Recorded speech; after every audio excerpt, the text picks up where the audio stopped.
All right, let's address the elephant in the room. Is the new Friend.Tech app a scam or some kind of Ponzi scheme? Well, let's break it down. When somebody creates a profile on Friend.Tech, they're essentially the first person that buys a share in themselves.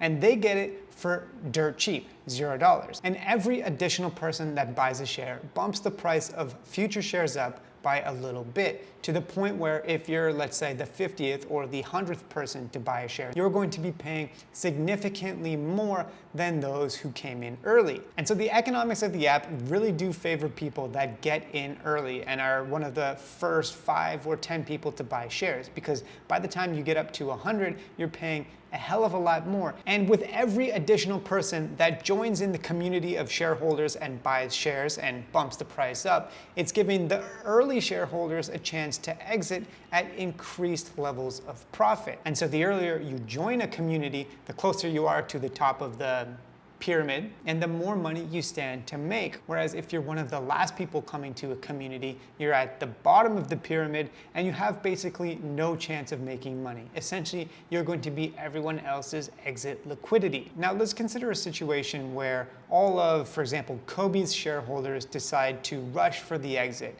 Every single one of his shareholders tried to sell at the exact same time.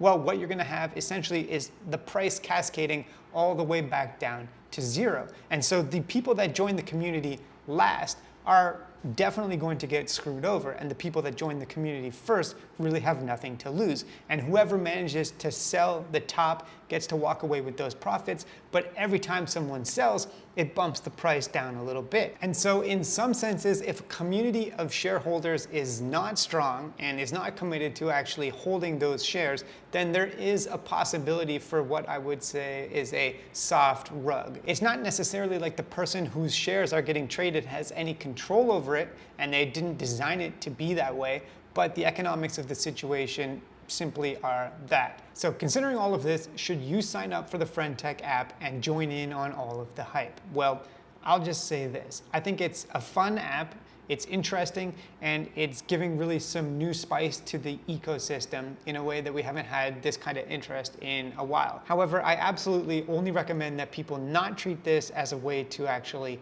make money, not try and trade their way into a profit, but simply put what they can afford to lose into the app if they're interested in joining a community because they want to be a part of a group of like-minded people, or if you just want to fool around with it and have fun and potentially qualify for a future airdrop.